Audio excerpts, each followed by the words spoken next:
Food program in Uganda says that new EU funding will help scale up life-saving food assistance for hundreds of thousands of refugees, many of whom have fled conflict in neighboring countries.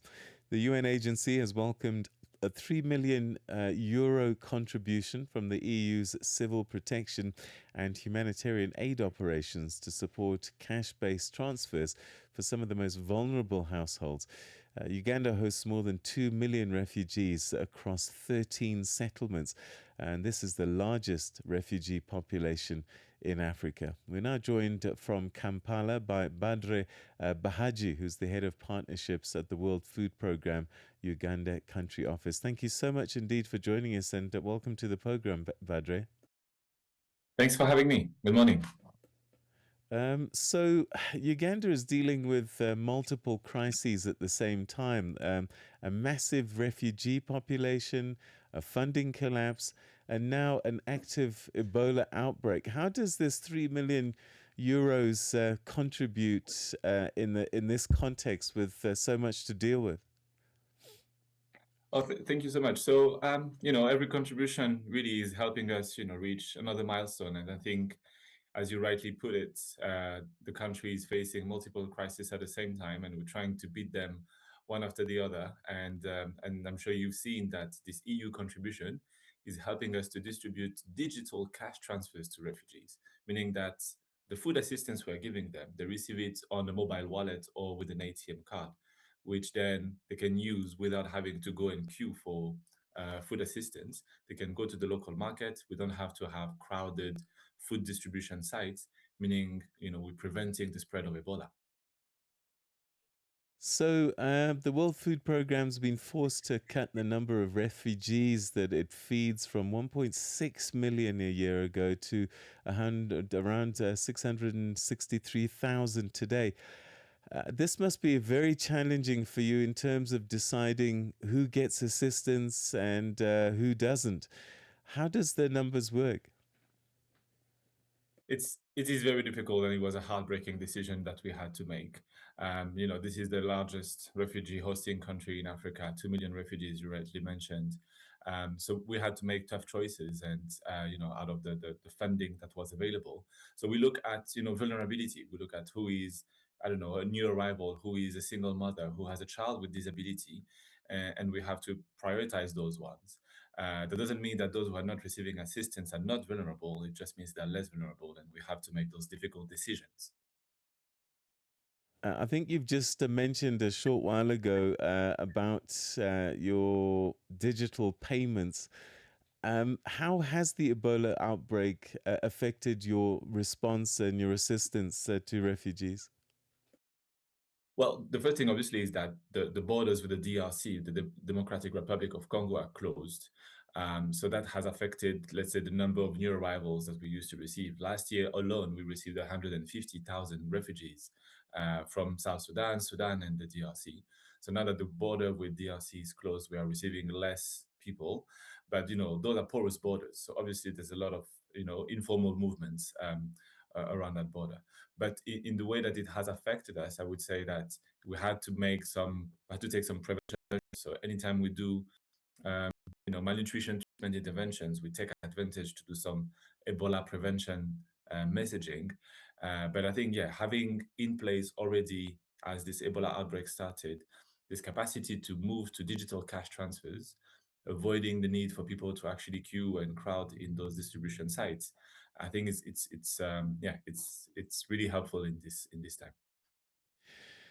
You're working with Uganda's Office of the Prime Minister and UNHCR on this program. Uganda, we know, has one of the most progressive refugee policies in the world, but I guess with funding at historic lows, is that policy model under threat right now?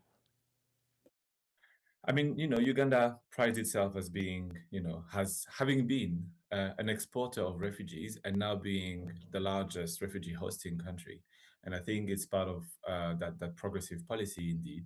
Um, but it's true that the system is under threat because of the limited capacity.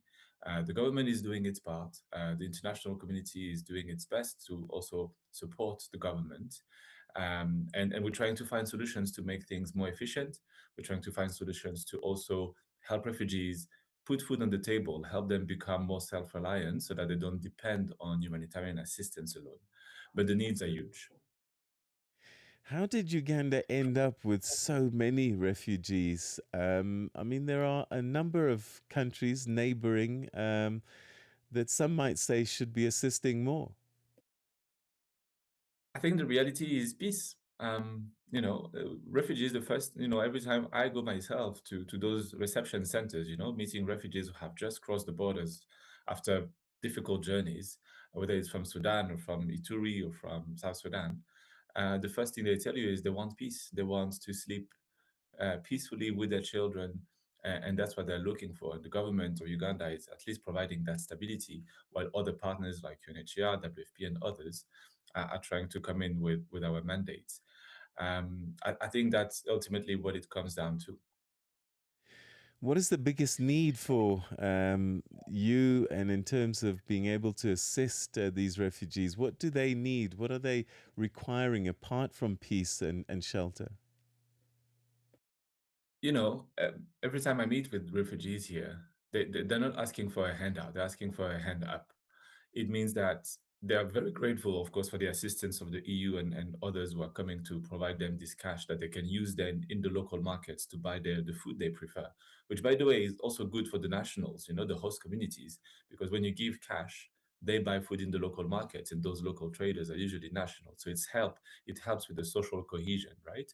So it is better than importing food from abroad. But to answer your question, I think the biggest need, like I said, is a hand up. So they want skills. They want to, be able to help themselves and then at the same time boost the local economy. And we see, if you visit refugee settlements in Uganda, refugees, host communities working together, doing business, doing trade. And I think this can help the country, and this can, of course, help themselves as well. You mentioned peace, and a lot of these refugees are fleeing ongoing conflicts, Sudan, South Sudan, DRC, and these things just these conflicts seems to be endless at the moment. How sustainable is this flow of refugees into Uganda? It must get to a point, especially with this funding issue, where it's just not sustainable. It is not. It is not sustainable, and I'm sure you've noticed that we have passed the milestone of 2 million refugees just last month. So the population has quadrupled in the last 10 years. But at the same time, of course, the funding hasn't followed. So, like I said, it's about making difficult decisions. It's about prioritizing those who need it the most. It's about boosting livelihoods, income generating activities so that refugees are not a burden, but an economic opportunity also for the country. And yeah, these are the durable solutions we are looking for. As good as Uganda's refugee policy might be, I wonder, are there gaps that still need to be filled? So we welcome, of course, this contribution we have received and contributions from many other partners. But the reality is this will not last much. When you have 700,000 refugees that we're feeding on a monthly basis, the money dries up quite fast. And as of December 2026, we will go dry. We will have no more resources for next year.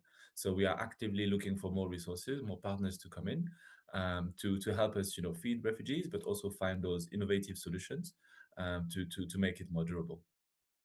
Talking about innovative solutions, this digital transfer is quite innovative. Has that been a game changer for you?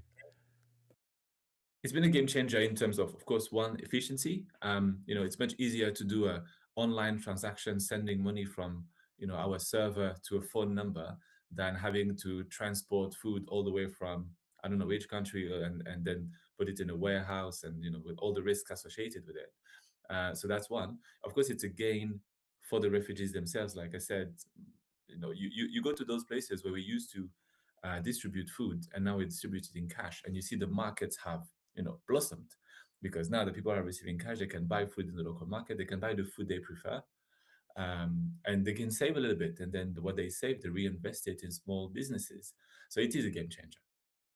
And perhaps finally, what's your word to the regional powers and the globe at large in terms of what you need to be able to help these people? At the end of the day, it comes down to peace.